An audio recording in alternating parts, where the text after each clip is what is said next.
ഗുരുവായൂർക്ക് പോവാണേ. ആലുവയിൽ രാവിലെ 6:45 ട്രെയിനാണ് നമ്മൾ പോയായിരുന്നത്. ട്രെയിൻ ഇറങ്ങിയപ്പോഴാണ് മനസ്സിലായത് ട്രെയിനിലുള്ള എല്ലാവരും അങ്ങടേക്കാണ് ട്ടോ. റെയിൽവേ സ്റ്റേഷനിൽ നിന്ന് വെറും 11 മിനിറ്റേ ഉള്ളൂ അമ്പലത്തിലേക്ക് നടക്കാനായിട്ട്. രാവിലെ ഫുഡ് കാര്യമായിട്ടൊന്നും കഴിക്കാത്തതുകൊണ്ട് നേരെ ഫുഡ് അടിക്കാൻ പോയായിരുന്നു ട്ടോ. അമ്പലത്തിന് ചുറ്റും വെജിറ്റേറിയൻ ഹോട്ടൽസ് ആട്ടോ. അപ്പോൾ രാവിലെ തന്നെ നല്ല മസാല ദോശയും നല്ല ഫിൽറ്റർ കോഫിയും കുടിച്ചായിരുന്നു. കോഫി അടിപൊളി ടേസ്റ്റ് ആയിരുന്നു ട്ടോ. എന്നിട്ട് നേരെ അമ്പലത്തിനകത്തേക്ക് പോയായിരുന്നു ട്ടോ. വീഡിയോയിൽ കണ്ട ആ ഒരു വൈബാണ് എൻ്റെ മനസ്സിലുണ്ടായത്. പക്ഷേ എനിക്ക് നൈസായിട്ടൊന്ന് പണി പാളിയായിരുന്നു.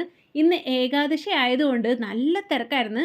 വലിയ കാര്യമായിട്ട് വീഡിയോസും ഫോട്ടോസും ഒന്നും എടുക്കാൻ പറ്റിയില്ല ട്ടോ. അങ്ങനെ അത്യാവശ്യം വീഡിയോയും ഫോട്ടോയൊക്കെ എടുത്ത് റിട്ടേൺ ഇറങ്ങിയപ്പോഴാണ് ഈ ഒരു പ്രതിഷ്ഠ കണ്ടത് കേട്ടോ. ഇത് ഏത് ദൈവമാണെന്ന് അറിയാവുന്നവർ ജസ്റ്റ് ഒന്ന് കമൻറ്റ് ചെയ്ത് പറഞ്ഞേനെ. പിന്നെ അതിൻ്റെ പുറത്ത് കുറേ സിൽവർ ഓർണമെൻറ്റ്സിൻ്റെ ഷോപ്പും കാര്യങ്ങളൊക്കെ ഉണ്ട്.